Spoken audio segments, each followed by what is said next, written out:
by EDG, expecting Faker to fall back onto his strongest champion. And we're not seeing that from winners. Which might be a mistake. I mean, sure, Maokai is good against AP, but... there's some Morgana. Uh-oh. I mean, how good is Moon's Morgana, really? That's what we're going to come into here.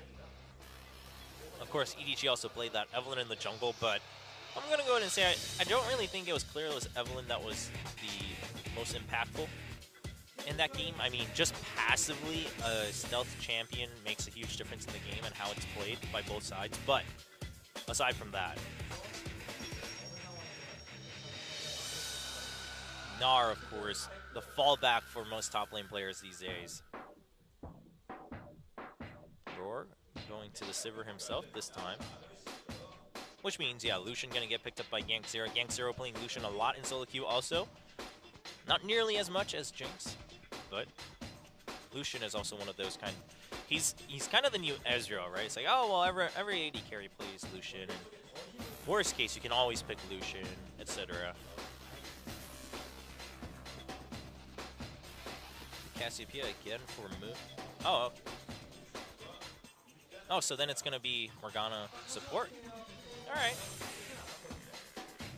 That's fine. I don't know. Moon's Cassiopeia was not the most impressive. I mean, yeah, you can argue that Cassiopeia is also strong late game, so you could just farm up yourself, but it feels lackluster, especially against an Azir. Yeah, with LeBlanc, though, if he can farm safely, I guess you can argue that you will have a bigger impact in team fights. And Morgana support is going to be less prone to dying to LeBlanc as a support, which is usually your #1 target. So, okay. You still have the Dark Binding against LeBlanc. You still have that threat. That doesn't change. So we'll see how Boku does with that Morgana. Meanwhile, Lee Sin being hovered over. I mean, Tucson loves Lee Sin. That's the only jungler he used to know how to play, actually. Of course, he's changed a lot because now we saw him playing Rek'Sai to great success. All right, the Lee Sin gets locked in. All right. Well, I mean, hey, everyone kind of shows at least one game with Lee Sin as a jungler when they first debut here in Korea and most regions. Lee Sin has come to be that golden standard for junglers in any meta. So we'll see how Tucson can make things happen. Seems like, yeah, in picks and bans, winners did force IM to respond a little bit because of the progress ban leading to the Rek'Sai ban. And IM also going for a little different picks here. And Lee Sin it's a little iffy. Obviously, if you fall behind, you need a really good kick to turn things around later on. Similarly with LeBlanc, if you fall behind, it's going to be hard to catch up. But at the same time, it's really easy to start off strong as LeBlanc in that mid lane. Meanwhile, that Maokai, really all eyes on that for Lego. See if he has a little bit more impact this time around by being that tanky, sturdy front line, which might also allow Cassiopeia to get some nice ults in. Morgana there to counteract Thresh in lane, and also LeBlanc later on. Black Shield on whichever target LeBlanc is looking for, and also the Dark Bindings trying to prevent her from going back on her distortion. So let's see how things pan out for winners. Can they put up a fight and tie it up 1-1 in this best of 3? Or will Longzhu IM get the first win in Group A of the promotion tournament? Let's jump right into it.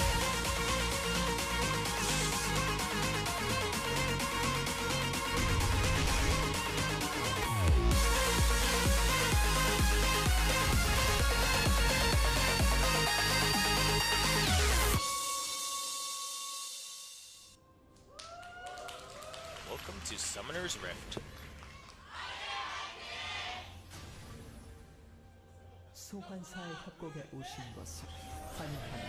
Oh man. So we have IM fans, right? I mean, they've had fans for a long time. So their fans were, did their usual like 1, 2, 3, IM fighting. And then we had silence. No one, apparently no one's here to watch the winners. I don't know, that's kind of sad. Then some guys said, let's do it. So they cheered for winners. Good for them. Now, Champion Summer does kick off next week, for those wondering. So these teams, I mean, whoever makes it in, they're going to be right into the thick of it. Other teams have been preparing. Of course, SKT just got back from MSI, and they've learned a lot from there. So a lot of good League of Legends to look forward to. 10 teams going into the summer season after these promotion matches. So that's also exciting. Simply means more games from Korea. How awesome is that? More games from OGN. So exciting.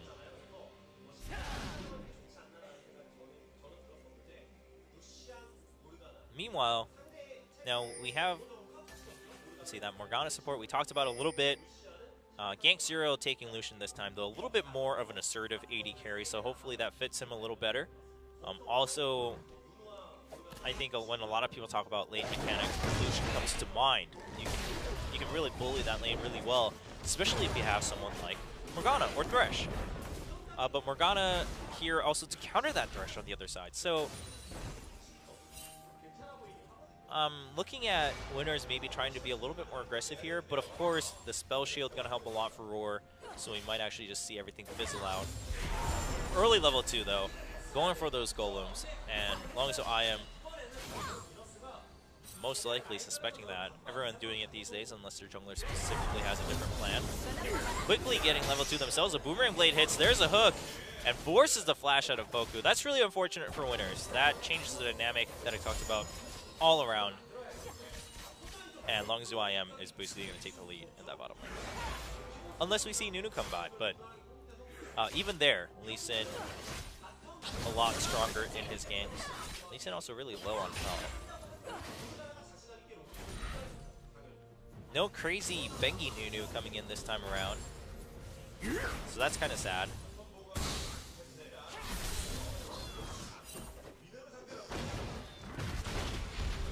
Alright, so he's just going to go for the... Uh-oh, Ignar going for that roam, and Moon does have to blow his flash, but Blue too early, he gets hooked, he gets led into, there's the Ignite, there's the play, the barrier not going to save him as Frozen picks up the kill, and the snowball starts rolling down the hill. I mean, yeah, first, I guess I didn't even talk about that. Ignar getting that Thresh that he loves to play. I mean, everyone plays Thresh these well as supports, right? Thresh is that go-to for supports, just like, I guess, you know, Lucian is for AD carries, and Nar Maokai is for top laners. But the point is that he was touted as a really good Thresh player. We've had some Thresh legends in the past. We had the Thresh Prince and Edward. We, of course, have Map Life. These days, Budding Fufu making some crazy plays in LCS. And Ignar this time with a nice roam into mid lane forces Moon. All of Moon's summoners, actually. And then gets killed. And the greatest thing is that Ignite was from Ignar. The Ignite was from Ignar. How fun is that? The Ignite was from Ignar, not Frozen. So Frozen's Ignite is still available along with his flash in mid lane. So Frozen can really try to pressure this out.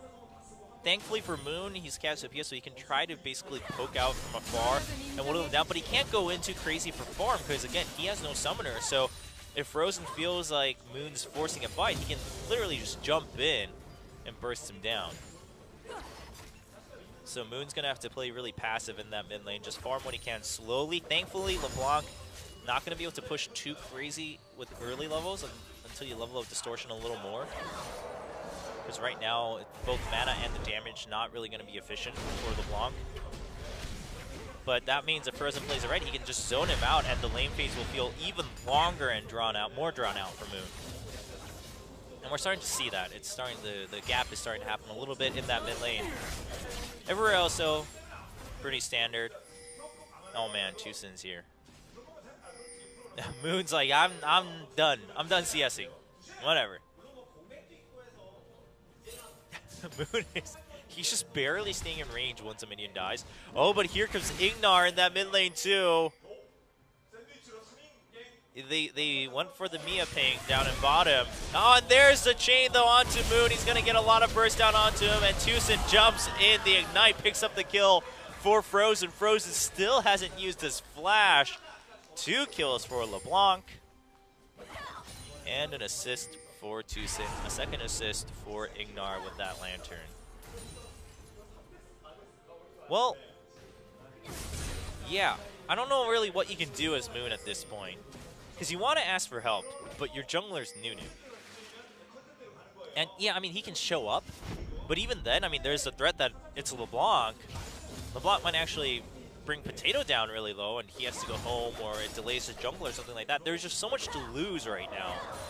Because it's not like Potato can jump in as Rek'Sai, or Evelynn, or Lee Sin, and try to force Summoners and a lot of health down from Frozen.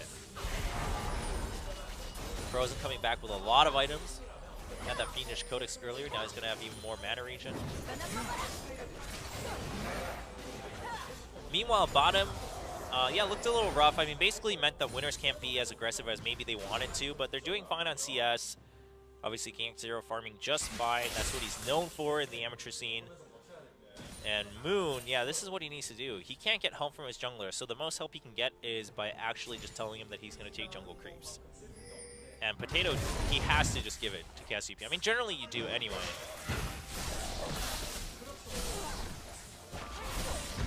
When you're playing with a Cassiopeia or Karthus or something like that. But Frozen's level 6 now. Even with that barrier, you're not going to feel too safe. So Moon just needs to hang out. 25 CS difference in mid lane. A full level and a half, actually. Frozen's now level 7. Yeah, I'm not sure what Cassiopeia can do here. Yeah, just, you know, hope that you can get the stragglers from that minion wave and then keep going for the jungle creeps when you can. Meanwhile, Ignar roaming all over the map right now. And Boku gets hit by a hook, and he's going to go down. Oh, there's the Exhausto and the heal from Gank0. Boku's going to live. Oh, Ignar flashes over, dives the tower for the last hit, and Gank0 might be in a little trouble as Tucson shows up. Gank0 didn't see that coming, but Tucson's going to need to get out. Teleport coming in from Lego. There's a snowball onto Tucson. He's slowed down. Can Lego catch up? But Frozen's coming down. Winners can't commit too much to this, so they're going to get back out. They see the call from mid. Meanwhile, Moon takes a lot of damage. Story of his life in Game 2. Takes a lot of damage. So lots of summoners used in bot, but the point is everyone's summoners were used, and Longzhu picked up a kill there, but here's the flash and the snare from Lego, but Frozen's just going to flash out. He didn't use that flash since level 1, so he's feeling pretty safe. Ignar finally going to pay for his crazy roaming. Roar is showing up. There's a Lantern, though, coming in from Tucson. Tucson actually lands a kick, and they disrupt the Absolute Zero. Potato goes down. Ignar lives for so long, but here's Frozen. He picks up the kill onto Gank0, and Boku, will he die? They go ahead and pick it up for Frozen. This game is pretty much over, ladies and gentlemen. Frozen is 3-0-1. Yeah, Ignar's like, shoot, I'm such a feeder. First death on the team. But it doesn't matter. 3-0-1 LeBlanc, 20 CS ahead. 4 assists on Tucson. I mean, what a beautiful score for a Lee Sin, right? Because you're always like, oh, Lee Sin, don't take the kills. You're just going to build like attack items and then fizzle out late game. But not for Tucson. He's still building the War enchantment, but it doesn't matter. 4 assists, all the kills being distributed nicely. I mean, look at this. Ignar goes so deep to try to bring down Gank0. There's a flash from Potato. Okay, so the flash from Potato, not necessary, but eventually that's not why he dies. Really good play from Ignar, denying that. A nice shield from Tucson. It basically keeps Ignar alive for so long that Frozen has time to join up. And Roar was also going to put down a lot of damage with that red buff after killing Potato.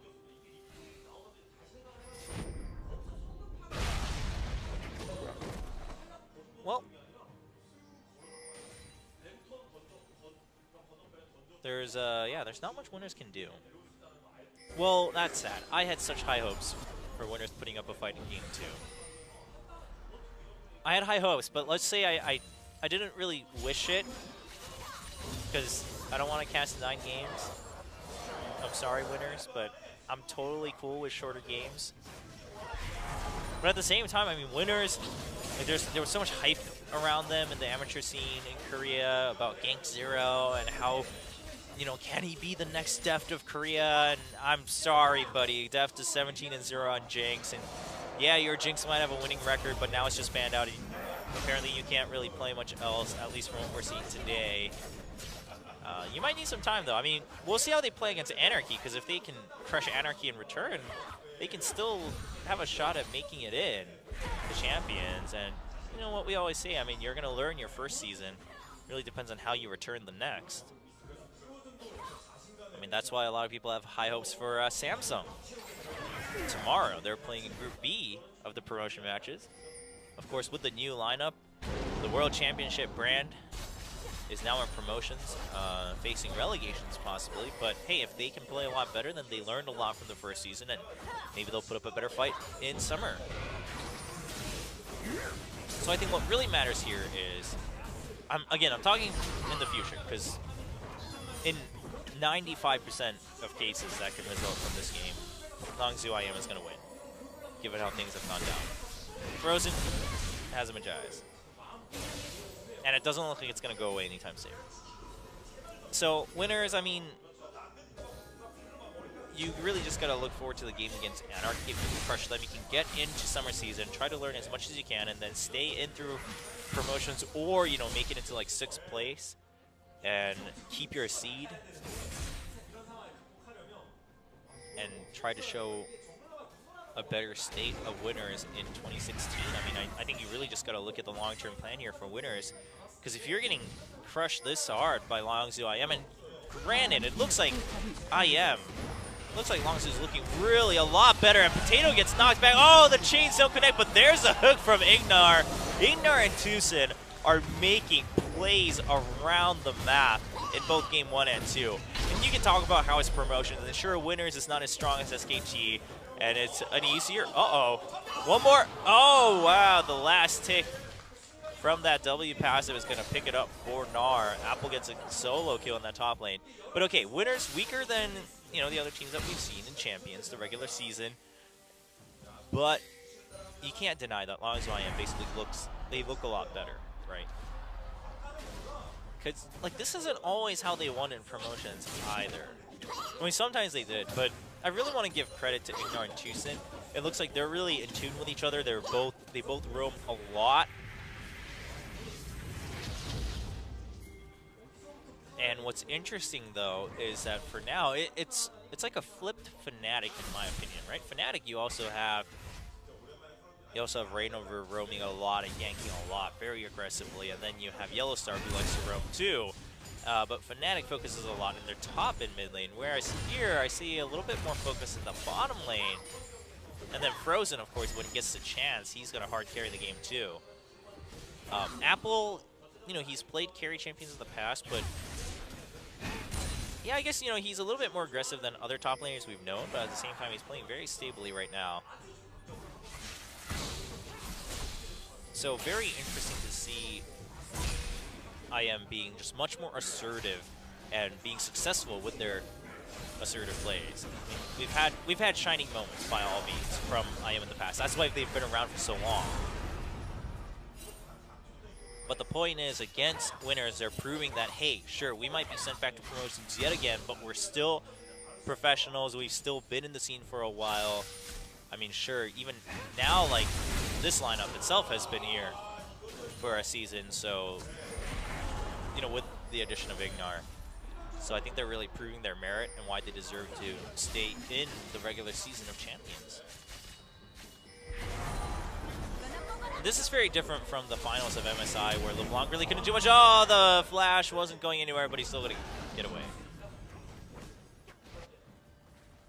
It's worth it when it works. But yeah, it's different from the finals, because in the finals, LeBlanc basically had no targets towards the end of the game. But here, it doesn't matter how tanky or basically it doesn't matter how fed Cassiopeia gets, because she's still squishy and dies to LeBlanc in an instant.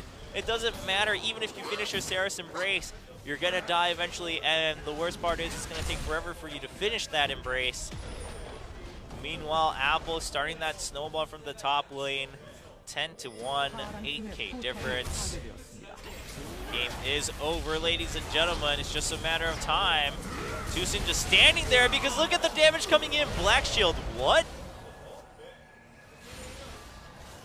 Doesn't matter. Frozen is here for the kills. Oh, nice dodge on that binding. Not that it was threatening, but just Frozen trying to say that, hey, I got the reaction speed.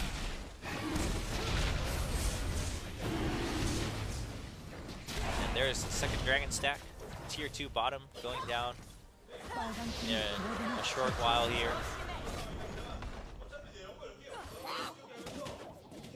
Alright, so Moon does have his Archangel, so now it's just a matter of him using his abilities as often as he can to stack that up and get that Saracen Brace, but then what? I mean, you have no other items.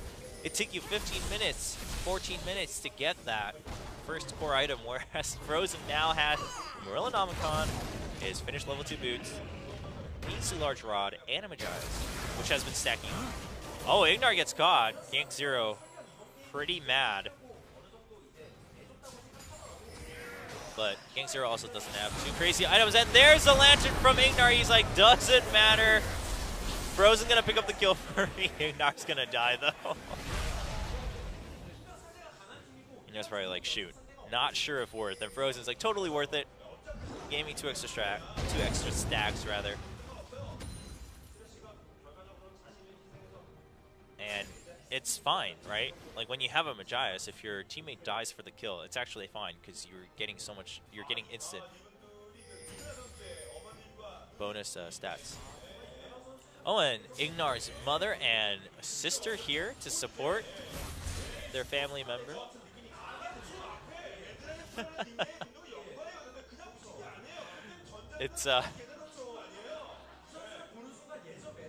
It's funny because all right, so Mad Life. Actually, you guys should check out the interview with Mad Life from OGN Plus. But he talks about how his family, his sister, and his mother used to come visit him when he first started his professional career and he started playing League of Legends. And it's it's funny because it's pretty similar to Ignar. He's known for his Thresh and his Blitzcrank. He played a really good game on Alistar. Mother and sister are here to support him, making plays. Bottom line, if you didn't send your mothers a late Mother's Day card, they've brought you to where we all are now.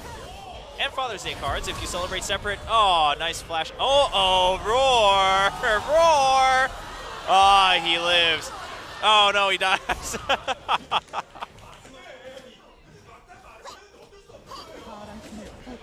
Oh, silly roar. Ignar still looked like a hero, though. No. Tucson looking at maybe diving mid. I mean, I don't know. Do you really need to make Moon feel worse?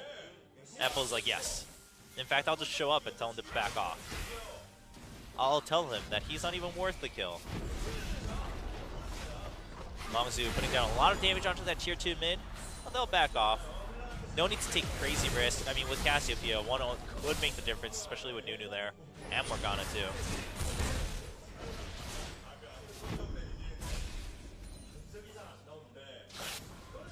But yeah, check out the interview, My Esports, episode 2 with Mad Life. It's always cool to hear more about our favorite players and, you know, their backgrounds and, you know, what they think about the game, etc. But for now, hey, maybe Ignar, if he makes it in with IM, maybe we'll get a My Interview, or no, the interview, My Esports time with Ignar. Wouldn't that be cool?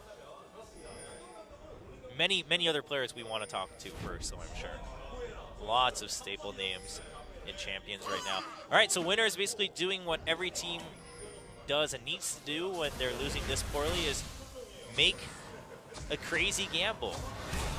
Oh, Frozen with the wall distortion. But the point is, yeah, I mean, when you're this behind and they have a crazy fed assassin and every one of their members is ahead of yours, you basically need to go for crazy picks. And it's sad because a lot of times it doesn't work, and as spectators we see and we're like, oh no, they know where you are, can't do much. But the point is, you still need to do it, you still need to try it. So Winner's at least this time around going for a shot, but it's a little different because this time, compared to game 1, it's already too late. I mean, at 20 minutes, it's already too late. That's when you know the state of the game is pretty bad for you.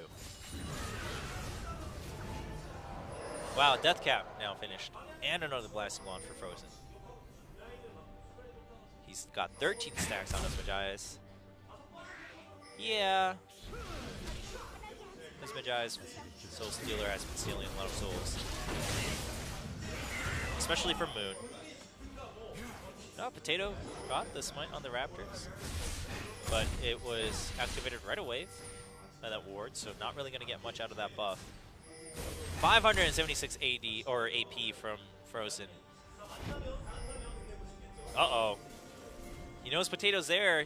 He knows there's no wards, but oh no, the Wolf smite buff just died out. Here comes Gnar. Oh, and he gets the stun onto Potato. There's the chain, and chain stun from Gnar. And Nunu is gone. You can't even blame this on the nerf. You were going to die anyway, because Frozen is so fed. Meanwhile, he just built for Tucson. Still playing it really safe, going for what's going to guarantee you the win. So I like that. Banshees on Apple we saw earlier. That's really good against the team comp that Winners has. I mean, basically, even if Winners gets, I don't know, 5 picks in a row, and then they get 2 Barons, I think Longzhu would still be winning this game. Well, I guess if all 5 of those picks are on Frozen, that might be different, because then he'd probably be forced to sell his Magi Soul Stealer. But aside from that, even then, though, he just has so much gold that the Magi's isn't even the biggest worry right now.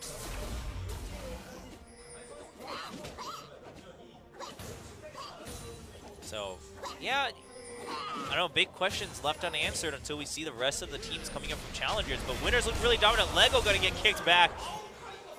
Tucson's Lee Sin looks really good. Meanwhile, Maokai, the greatest tank in top lane, got slaughtered. Did go for the Ninja Tabby, though. Which, I mean, I can understand that in lane. You kind of wanted that. And Sivir is really strong right now, too. But, yeah, I don't know. Frozen. I guess in the same vein, Mercury Trades wouldn't have saved you anyway. Wow, the flash, and Frozen gets stunned though under the tower, gets the shutdown, but the rest of Longzhu gonna dive in. Gnar tanking that tower. Potato goes for the absolute zero. Ignar gonna shut that off. Apple did take a lot of damage from the tower though, so Longzhu IM does have to back out. The hook not gonna connect, and Snowball's coming in. Flash coming out from Ignar. Boku doesn't get the Dark Binding. Here's Lego, a flash snowball from Potato, but the follow-up not there. There's the follow-up from Lego, but he's taking a lot of damage. Ignar gets left behind. Lego is gonna die. Roar still at good health, picks up a double kill. He wants to kill on Moon. Here comes Tucson with the shield. Can they follow through? Roar flashes forward, gets the triple. And what did I say? Longzhu still so far ahead. I mean, it's unfortunate that Frozen lost some of his stacks, but the point is that at this state in the game, it wasn't the LeBlanc that was the problem, it's just the entire team of Longzhu. And there's Gangzero. Wow, nice connect from Tucson. Really showing us that he did like to play Lee Sin. I mean, yeah, every jungler should be able to do things like that, but again, this guy's coming from a support, so he played a lot of Lee Sin before. Yeah, Frozen flashes in, gets a little too eager for the kill, and Moon just takes that chance for the stun. There's the Dark Binding, but Apple gets a nice stun onto Gangzero, and that basically denies like 50% of Winners' damage as a team. We still see Cassiopeia follow through though, and then we saw the Grand Chase as Boku dies once again. This time to Apple, another assist for Frozen, so the stacks are coming back, and he gets another kill. Quickly adding back onto his Soul Stealer. Uh-oh, Potato. He almost faked them out. Yeah, there's no hope. He's just going to stand there, get manhandled by the Flay and the hook, and then Apple going to take that kill. He's like, no, Frozen, you lost your stacks once. You don't get any more. Void stack now completed for Frozen. 10-1 and 4, a 14 KDA, a 0-0-12 score for Tucson. It's been a long time since we've seen such a beautiful score from a jungler, but it's quite impressive.